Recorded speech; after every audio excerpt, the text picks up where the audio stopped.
Iya, ini Pak, kan lagi heboh ya sekarang berita MNCN sama BMTR itu bakal dilebur, tapi yang bertahan itu kan BMTR. Ya, Nah, kalau saya lihat kan skema-skemanya itu kan mungkin si BMTR itu ngebeli semua sahamnya Pak ya, saham retail juga dibeli.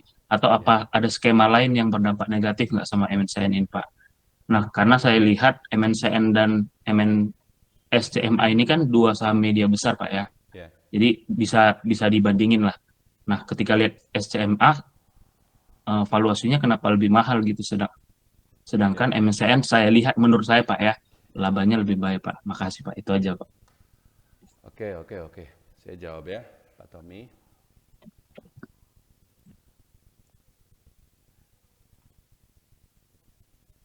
Pertama, yang ingin saya sampaikan banget adalah meskipun beritanya, rumornya sudah menyebar di mana-mana soal MNCN ini akan merger dengan BMTR. Kan gini ya, BMTR itu induk dari MNCN. Jadi kalau dua perusahaan itu di merger, biasanya adalah induknya yang memakan anaknya. Seperti itu. MNCN ini nanti hilang, PT Media Nusantara Citra itu tidak ada lagi, berganti menjadi BMTR ya, Global Mediacom. Jadi nanti orang yang pegang saham MNCN itu punya dua opsi. Dia ada namanya tender offer ya.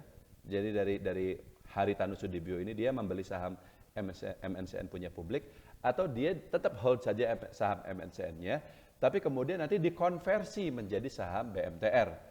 BMTR akan menerbitkan saham baru yang kemudian ditukar dengan saham MNCN milik investor publik.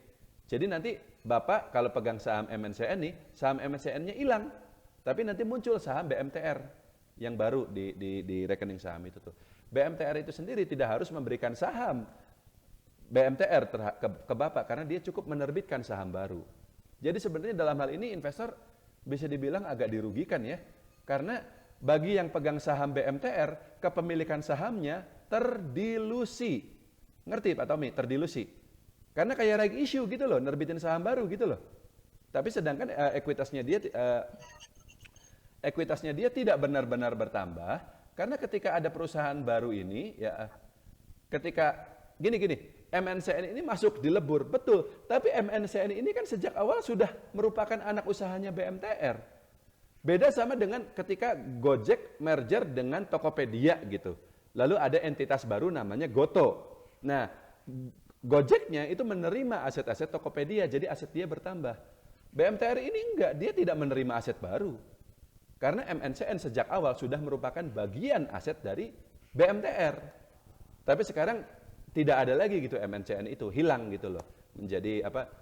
eh, Pemegang saham MNCN menjadi pemegang saham BMTR. Sebenarnya ini agak merugikan bagi BMTR-nya ya. Cuman mana sih tadi pertanyaannya? Eh, ini. Cuman biasanya itu bisa menjadi alasan bagi saham BMTR ini untuk naik. Karena apa? Balik lagi bukan alasan fundamental sebenarnya. Agar orang mau ya menukar sahamnya dengan dari MNCN ini ke BMTR, ya biasanya sahamnya naik gitu. Demikian pula saham MNCN itu mungkin juga akan ikut naik. Dan tapi itu karena ya digoreng-goreng sama bandarnya, bukan karena kinerjanya. Karena kalau masalah kinerja, MNCN agak turun ya. Kuartal 2 kemarin itu laba dia turun seperti itu. Dan SCME juga sama turun seperti itu. Nah, itu satu soal mekanisme mergernya. Yang kedua, sebenarnya meskipun beritanya ramai di mana-mana, tapi belum ada keterbukaan informasi, Pak. Baik itu dari BMTR maupun MNCN yang secara spesifik membahas soal mergernya ini. Ini yang saya juga jadi agak bingung. Yang saya juga jadi nggak bisa komentar banyak. Kalau kita cuman baca-baca dari media, simpang siur, Pak. Kita harus baca langsung dari perusahaannya gitu loh.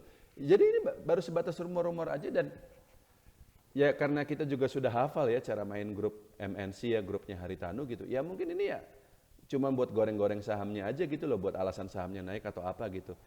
Kalau saya sih lebih memilih kalau misalnya ada perusahaan, isunya ramai, tapi dari perusahaannya itu sendiri malah tidak ada informasi keterbukaan apa-apa, Berarti semua isunya itu hanya sebatas rumor, itu terlalu mengerikan Pak. Mendingan kita nggak usah masuk lah gitu, agak ngeri seperti itu.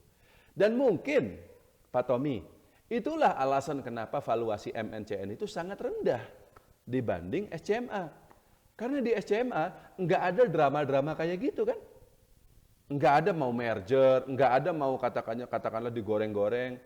Keluarga Syariat Maja, pemilik grup MTEK, ya dia nggak terlalu suka goreng-goreng, nggak ada reg issue, nggak ada nerbitin private placement seperti yang dilakukan oleh Haritanu Sudibyo. Jadi kenapa MNCN itu valuasinya rendah?